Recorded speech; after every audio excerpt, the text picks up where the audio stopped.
The reception of Robert Kennedy Jr.'s book, The Real Anthony Fauci, is clear evidence of a mass awakening. The people are waking up to see Fauci for what he is, an absolute psychopath.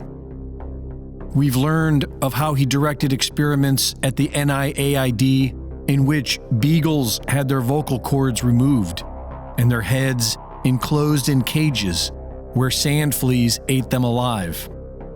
And we've learned of how he fraudulently used PCR tests to illegitimately push a known deadly drug upon tens of thousands of people. And many are now learning that in 1992, under the direction of Anthony Fauci, the NIAID funded drug trials on HIV-positive children. Although many of the children were healthy and asymptomatic, they had merely tested positive via faulty PCR tests administered through New York's Child Welfare Department, who then handed them over to the deadly experiments. Most of the drugs being tested on the children were already known to cause deformities, organ failure, brain damage, and other lethal side effects. And yet, the children were required to continue with the drugs regardless of negative side effects. Those administering the drugs were explicitly told that all adverse side effects they witnessed in the children were being caused by the HIV infection and not the drugs. When parents refused to consent to these barbaric trials, Children's Services took their kids and placed them with foster families or children's homes where participation in the trial would be assured.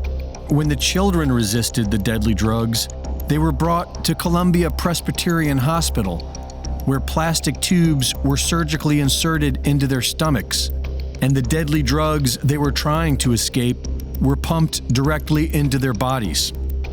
Once the children died, their bodies were added to a mass grave in Hawthorne, New York, a large pit with astroturf thrown over it. To get around the Nuremberg Code and other laws, the state of New York created a special review board comprised of the hospital stakeholders. One may wonder, other than torturing and killing innocent children, what were they trying to accomplish? They already knew of the negative side effects that these drugs were having on adults. But the more we learn about Anthony Fauci, the more we realize that he is an absolute psychopath. And it doesn't matter why psychopaths do what they do. Fauci and his criminal cohorts belong in cages, at the very least. Anthony Fauci is just one old crook in a massive conspiracy that is aggressively pushing to inject everyone's children with the new deadly and debilitating mRNA experimental jabs, whether you like it or not.